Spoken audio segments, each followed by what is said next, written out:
순간이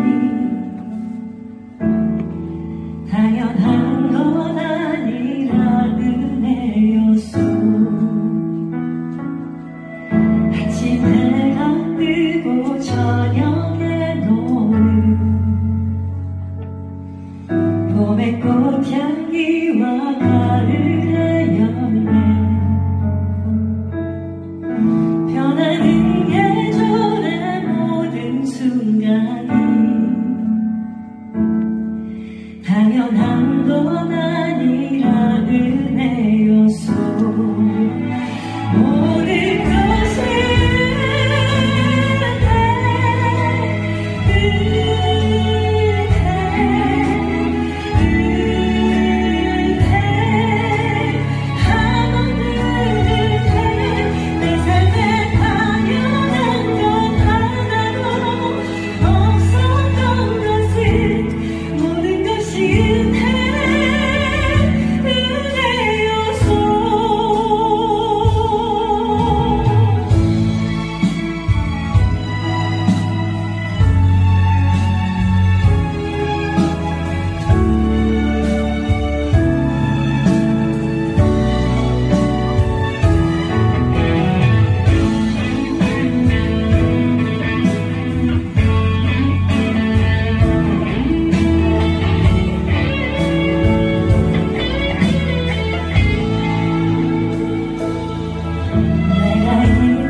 어린아이 시절과 지금까지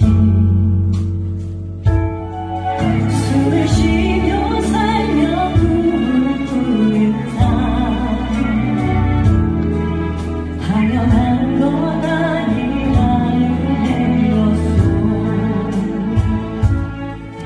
내가 하나님의 자녀로 살며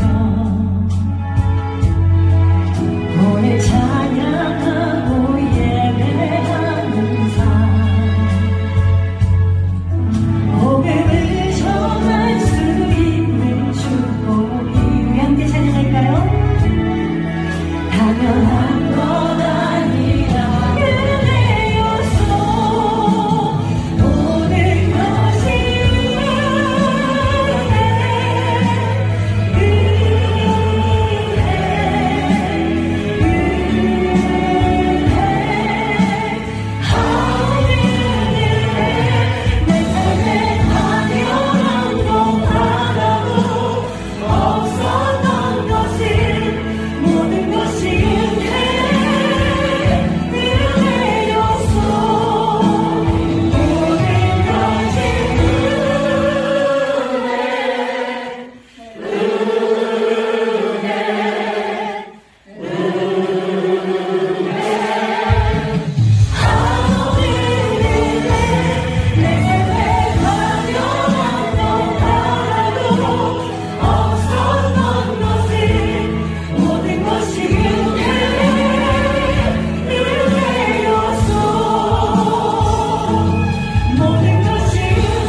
오늘도 하나님 아버지 저희들을 사용하여 주시고, 오늘도 아버지 마지막 때 하나님의 아버지 하나님 증인으로서 오늘도 역할을 감당할 수 있게 은혜를 베풀어 주시옵소서. 하나님 아버지 이 모이는 교회를 축복하여 주시옵소서. 우리 이마영 담임 목사님을 축복하시고 사부 목사님을 축복하여 주시고 온 성도님들을 아버지 하나님 축복하여 주시옵소서. 이 아버지 하나님 마지막 때 하나님의 신부로서 아버지 우리 주님의 신부로서 그 아버지 역할을 감당하며 오로지 아버지 하나님 주님께 표대를 향하여 달려갈 수 있는 아버지 하나님 근본적인 주님의 제자들이 모두 되게 도와주시옵소서. 부족한 종 섰습니다. 축복하시고 이 시간도 아버지 성령님 역사하여 주시옵소서. 감사하고 예수 그리스도 이름으로 간절히 기도하옵나이다. 아멘. 오늘 제목은 족보에 들어간 5 여인에 대한 말씀입니다. 족보에 들어간 5 여인, 다말, 라합, 룻, 바세바, 마리아. 여기는 이방인도 있고 히브리인도 있습니다. 오늘 말씀은 성경을 철저하게 구속사 계보를 중심으로 이어나가고 있습니다. 특히 오늘 5명의 이름은 구속사의 정체성을 알리는 중요한 의미를 두고 있습니다. 성경에서 중요한 의미를 찾아와 있다는 것은 바로 계보인데, 계보는 예수 그리스도가 이 땅에 오시기까지 그의 구속사적 의미를 나열하고 있습니다. 계보는 가문, 활동, 족보라고도 하죠. 그런데 오늘 전하는 말씀에는 5 여인이 예수 그리스도의 족보에 그의 이름이 들어갑니다. 족보에 들어간 5 여인, 예수님의 영적 신부를 상징하고 있습니다. 우리들도 모두 예수님의 영적 신부들입니다. 신부의 역할은 종족 보존을 통하여 그의 계보를 이어가는 것입니다. 그러므로 우리가 예수 그리스도의 족보에 들어가지 못하는 영적 신부가 되지 못합니다. 우리도 저와 여러분 모두 5 여인같이 영적 신부가 되는 거룩한 성도님들 모두 되시기를 간절히 축복합니다. 첫째는 유다의 며느리 다말입니다. 창세기 36장 6절 같이 보겠습니다. 유다가 장자 엘을 위하여 아내를 데려오니 그의 이름은 다말이더라. 유다는 장자 큰아들 엘을 위하여 아내를 데려왔습니다. 그는 이방 여인이며 그의 이름은 다말입니다. 장자 엘은 그의 가문을 일으켜야 하는 책임을 지고 있는 사람입니다. 그런데 성경은 그가 악을 행하여 여호와께서 그를 죽이셨다고 말씀합니다. 그의 삶은 자신을 뽐내며 살아왔던 자입니다. 언제나 다툼, 혈기, 흥분을 일으키고 하나님을 섬기고 살아야 하지만 이방 땅에 살면서 하나님을 멀리하고 세상의 유혹과 타락을 삶았던 자입니다. 하나님은 그를 죄를 심판하셔서 즉시 죽이셨습니다. 그의 죽음으로 다말은 아이도 없이 과부가 되었습니다. 당시의 여인은 아이를 낳지 못하는 수치를 받으며 그리고 멸시와 천대 속에 살아갑니다. 다말의 히브리 원어 뜻을 한번 보겠습니다. 다말은 이방 여인이지만 유다의 며느리로 들어왔죠. 그 이름 뜻에 주목해 주십시오. 다산, 많은 열매, 종려나무, 종려나무 가지입니다. 유다의 며느리로 들어가서 하나님의 심판으로 장자 엘이 죽고 나중에 동생 오난과 재혼했습니다. 계대법으로 인해서 동생 오난과 결혼했으나 하나님의 심판으로 죽고 다시 다말은 시아버지와의 관계로 인하여 근친 상간으로 자식을 낳았습니다. 그가 베레스입니다. 다말은 한 가정의 종족 보존을 위하여 그 계보를 바로 세우기 위하여 온 힘을 쏟아낸 여인이었습니다. 그는 계대법을 지킴으로 유다 지파의 계보를 이어갈 수 있었습니다. 종려나무는 히브리인의 사고에 광야의 삶, 풍요, 승리, 다산을 상징합니다. 종려나무는 이스라엘 백성이 광야를 지날 때 그들에게 그늘과 양식을 제공해 줬던 나무입니다. 종려나무는 고대인들의 생각에 다산 풍요라 그랬죠. 그 열매는 수도 많습니다. 저도 그 지방에 가서 봤는데 한 나무에 수백 개, 수천 개, 열매 크기가 배추보다는 크고 살구보다는 작은 노르스름한 그런 열매가 아주 시고 달고 맛있었습니다. 그러한 열매를 보면서 다산과 풍요의 상징을 부여했습니다. 다말은 그의 이름처럼 자녀를 낳는 게 당연했어요.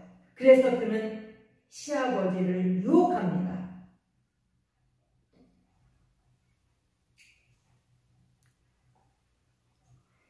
그것은 셋째 아들 셀라가 장성하여도 시아버지 유다가 며느리 다말에게 주지를 않아요. 그래서 그 결과 다말은 유다로 인하여 창녀로 변신하여 잉태하고 맙니다. 다말은 비록 이방인이었지만 신성한 예수님의 족보에 들어간 영광을 차지했습니다. 둘째 여인은 이방 여인 라합입니다. 여호수아 2장 1절 말씀 함께 보겠습니다. 눈의 아들 여호수아가 시딤에서 두 사람을 정탐꾼으로 보내며 이르되 가서 그 땅과 여리고를 엿보라 하매 그들이 가서 라합이라 하는 기생의 집에 들어가 거기서 유숙하더니. 아멘. 라합은 유다 출신의 그 살몬과 결혼하여 보아스를 낳았습니다. 다윗 왕의 고조부가 되었죠. 그리스의 족보에 올라가게 되었습니다. 라합은 하나님께서 자국의 그 땅에 이스라엘 백성들에게 그 땅을 붙이신 것을 알았으며 그 또한 하나님의 이름을 고백하였고 하나님 이름이 여호와라는 것도 알고 있었습니다. 그는 영혼이 넓게 열려 있었고 마음이 넓고 풍부한 성격의 소유자였습니다. 하나님의 일은 능력으로 하는 게 아니라 순종과 믿음과 헌신으로 하는 것을 믿습니다. 여호수아 2장 15절 말씀 보겠습니다. 라합이 그들을 창문에서 줄로 달아내리니 그의 집이 성벽 위에 있으므로 그가 성벽 위에 거주하였습니다. 라합은 자기의 집 창문에서 줄을 내려 정탐꾼이 그 줄로 성을 도망갈 수 있도록 도와주었습니다. 그 줄은 예수 그리스도와 함께 묶여서 우리의 고통과 고난의 아픔을 예수님의 그 십자가 구속에 우리가 살고 있는 것입니다. 그 은혜로 모두가 해결받고 씻음받은 확실한 믿음의 생명의 줄을 의미합니다. 주님께서 십자가에 돌아가실 때 하나님과 서약된 하나님의 백성들을 위하여 십자가에서 피를 흘리셨습니다. 그 생명의 줄을 우리와 묶어주기로 작정하셨습니다. 라합은 이방 여인이었지만 구원의 하나님을 알고 예수 그리스도를 통하여 생명책에 자신의 이름이 있음을 믿는 확실한 믿음의 소유자였다는 것을 믿습니다. 믿는다는 것이에요. 믿는 것. 여호수아 2장 18절 말씀 보겠습니다. 우리가 이 땅에 들어올 때 우리를 달아내린 창문에 이 붉은 줄을 메고 내 부모와 형제와 내 아버지의 가족을 다 내 집에 모으라. 두 정탐꾼은 라합에게서 이스라엘이 공격할 때 그녀의 집 창문에 붉은 줄을 매달고 그녀의 부모, 형제, 친척들을 집 안으로 다 불러 모으라고 했어요. 여기서 붉은 줄은 라합의 집을 구분하는 표시로서 구원을 상징하는 줄입니다. 라합은 두 정탐꾼의 말을 듣고 그 말을 확실하게 믿었다는 것이에요. 믿는 것. 그 약속의 말씀이 자신과 부모와 형제와 가족 모두를 구원할 생명의 붉은 줄로 믿었던 것입니다. 이 붉은 줄은 초림으로 오시는 예수 그리스도를 상징합니다. 주님은 죄로 얼룩지어진 상처를 꿰매어주고 찢어진 옷을 수선하듯이 우리에게 의의 옷을 입혀 수선할 필요 없이 우리의 죄를 다 가져가시고 십자가에서 피를 흘려 죽으신 예수 그리스도와 서로 연결시키기 위하여 이 땅에 오셨습니다. 십자가에서 피를 흘려 죽기까지 우리를 사랑하신 생명의 줄입니다. 그 생명의 붉은 줄을 라합의 창문에 매달라고 복음의 기쁜 소식을 전하여 준 줄 믿습니다. 여호수아 2장 21절 말씀 보겠습니다. 라합이 이르되 너희의 말대로 할 것이라 하고 그들을 보내어 가게 하고 붉은 줄을 창문에 맵니다. 라합은 두 정탐꾼의 말대로 준행할 것을 약속합니다. 그것들을 보내어 가게 하고 그들을 보내어 가게 하고 붉은 줄을 창문에 즉시 매달았습니다. 라합은 자신과 자신의 가족들, 온 친척들이 이스라엘 백성들로부터 안전하게 보호받고 생명을 보장받을 것을 확실히 믿고 붉은 줄을 창문에 매달았습니다. 라합이 소문으로 알고 믿고 있는 지식은 이스라엘 백성이 홍해를 건너게 하신 분이 누구이고 시온과 옥을 이기게 하신 분이 누구인지 구름기둥과 불기둥으로 인도하신 만나 메추라기를 먹게 하신 그 분이 전능하신 하나님이심을 알고 있었습니다. 그는 비록 이방 여인이었지만 하나님께서 만세 전에 택정하신 영적 신부입니다. 그래서 그는 예수 그리스도의 족보에 올라가는 복을 받았습니다. 아멘. 셋째는 나오미의 며느리 룻입니다. 세 번째 여인은 룻기 1장 4절 같이 보겠습니다. 그들은 모압 여자 중에서 그들의 아내를 맞이하였는데 하나의 이름은 오르바요 하나의 이름은 룻이더라. 그들이 거기에 거주한 지 10년쯤에 나오미는 히브리 여인이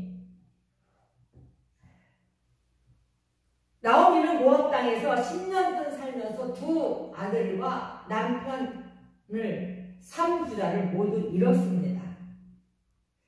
근데 두 며느리 이름은 아들이 죽고 나서 큰 며느리 오르바와 작은 며느리 룻이었는데 모압 여인 룻은 그런데 여호와를 믿고 보아스의 아내가 되어서 마침내 다윗과 메시아의 주상이 되었습니다. 다윗은 모압인들을 정복하였습니다. 다윗은 이렇게 이 룻기의 목적은 예수 그리스도의 탄생이 다윗 왕가의 기원이 이방 여인 룻을 통하여 이루어짐을 밝히기 위해서 룻기서가 기록되었습니다. 이것은 이방인들에게도 구원을 받아 하나님의 자녀가 될 수 있다는 것을 예언적으로 하는 의미입니다. 이방인들도 모두 구원받을 수 있는, 비록 고엘 제도로 이어진 자녀이지만 하나님의 구원 계획은 유대인들뿐만 아니라 온 세상, 온 민족, 열방까지 하나님의 그 구원의 계획이 있다는 사실을 말씀하고 계십니다.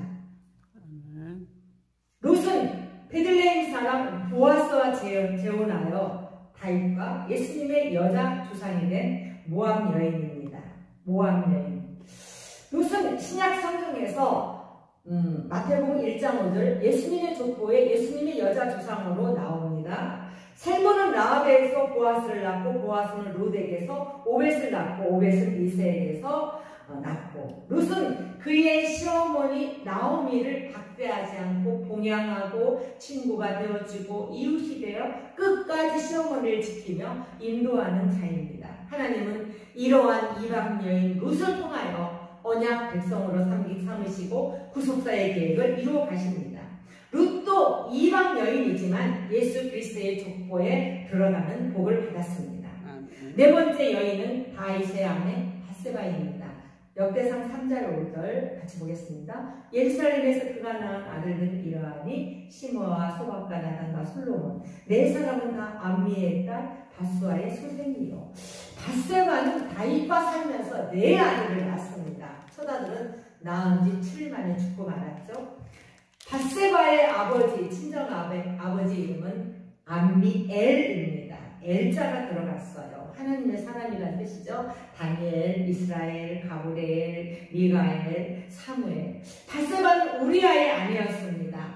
다윗과 간통한 여인이었죠. 다윗은 그의 남편을 강제적으로 전사시켰습니다. 총알바지로 맨 전선의 앞에 두고 우리아를 죽이라고 전령을 보냈습니다. 바세바는 그것도 모르고 남편의 죽음을 호곡했습니다. 그 바세바는 다윗의 아내가 되었고 바세바는 자신의 이름처럼 하나님께 맹세된 딸입니다. 그의 친정 아버지가 바세바 이름에 그런 뜻이 있었습니다. 그런데 그는 간통한 부정한 여인이었습니다. 하나님은 그의 아들 솔로몬을 사랑하셨고 솔로몬을 다윗의 왕을 이어 이스라엘 3대 왕으로 삼았습니다.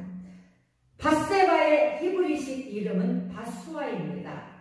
그는 암미엘의 딸이었죠. 그의 아버지는 암미엘이며 이름의 뜻은 암미엘은 하나님은 친척이시다입니다. 아버지의 이름은 걸맞게 바수아고 그가 하나님의 이름을 부르짖으며 도움을 구하는 삶을 살기를 원했습니다. 그리고 그의 말씀 안에서 자유롭게 살아가기를 딸이 되기를 친정 아버지가 원했다는 것입니다.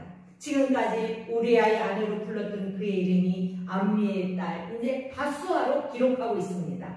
이것은 그가 지금까지 부정한 여자가 벌건대나데 왜 밖에서 목욕을 해요? 안에서 문을 꽁꽁 잠그고 목욕을 해야지. 이런 부정한 수치를 받았지만 자신의 또 다른 이름을 통하여 바이카 자신의 수치에서 자유롭기를 원했다는 것입니다. 비록 간통으로 부정한 여인이었지만 예수 그리스도의 족보에 올라가는 큰 복을 받은 여인이었습니다. 다섯 번째 여인은 예수 그리스도의 어머니 마리아입니다. 마태복음 1장 16절 말씀 보겠습니다. 야곱은 마리아의 남편 요셉을 낳았으니 마리아에게서 그리스도라는 예수가 나시다. 요셉의 아버지는 야곱이죠. 요셉은 마리아의 남편입니다. 마리아께서 그리스도로 칭하는 예수가 나셨으니 그는 마리아는 한 남자의 아내이고 또 한 어머니로서 책임을 다하고 사랑이 있고 따뜻한 그런 마음을 가진 여인이었습니다. 이러한 시각에서 마리아는 모든 면에서 책임 있는 역할을 다할 수 있는 전형적인 히브리 여인의 이미지를 갖고 있습니다. 그러나 그도 원죄를 가지고 태어난 불순종의 죄를 가지고 마음이 불안했던 괴로움의 나날이었습니다. 카톨릭에서는 마리아를 무호서를 주장하고 있어요. 무호서. 마리아는 죄가 없다. 참 불쌍한 사람들이죠. 예수 그리스도의 대속의 은혜 없이는 마리아도 저나 여러분 온 인류가 온전하게 회복될 수 없는 그런 은혜를 입고 살아가는 우리인 줄 믿습니다. 그러나 그는 예수 그리스도를 낳는 가장 위대하고 놀라운 복을 받은 여인입니다. 그리고 예수 그리스도의 족보에 올라가는 복을 받았습니다. 여러분 오늘 다말, 라합, 룻 세 명은 히브리 여인입니다. 바세바, 마리아만 세 명은 이방인이고 바세바, 마리아만 히브리 여인입니다. 히브리 여인이건 이방 여인이건 예수님의 족보에 그 길을 예비하는 데는 구분이 없다는 것입니다. 사랑하는 성도 여러분, 우리는 말씀을 통하여 비록 이방 여인이고 희생이고 천한 사람이고 그냥 불륜의 관계에서 태어난 아이였지만 예수님의 족보에 올라가는 구원의 복을 누리고 살아가는 모습을 보았습니다. 그들은 한결같이 무슨 능력이나 자격이 있어서 족보에 올라간 것이 없습니다. 모두가 하찮은 존재, 우리같이 별 볼 일 없는 존재, 쓸데없는 존재였습니다. 그러나 예수 그리스도가 탄생하는 통로를 만들어 가고 있습니다. 그것은 오직 하나님의 전적인 뜻이며 은혜와 섭리라는 사실을 깨달았습니다. 우리도 모두가 이방인입니다. 저 여러분 모두도 이방인인데 구원의 복을 받을 자격이 전혀 없는, 1도 없는 사람들입니다. 우리도 5명의 여인들처럼 부정한 죄인들입니다. 그러나 예수 그리스도의 구속의 은혜로 말미암아 우리는 영적 신부로 다시 회복시켜 주셨다는 사실입니다. 그들은 예수 그리스도가 이 땅에 오시는 통로로 사용하셨듯이 우리도 마지막 이 때에 주님이 이 땅에 다시 오실 때까지 그 통로의 역할을 감당하는 역할을 잘 우리가 수행할 수 있는 그렇게 성도 여러분 모두가 되시길 예수님 이름으로 축원합니다. 기도하겠습니다. 하나님 아버지 감사합니다. 만왕의 왕으로 오신 나의 주 예수 그리스도시가 하나님 아버지 이 시간에 우리를 아버지 하나님 기다리고 우리는 준비하며 아버지 하나님 기름통에 기름을 가득 넣고 우리 주님 오실 날을 정말 손꼽아 기다리는 저희들 되게 하여 주시옵소서. 아멘. 아버지 마지막 증인의 역할을 감당할 수 있는 저희들로 삼아 주시옵소서. 감사하며 예수 그리스도 이름으로 간절히 기도하옵나이다. 아멘. 아멘.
사랑이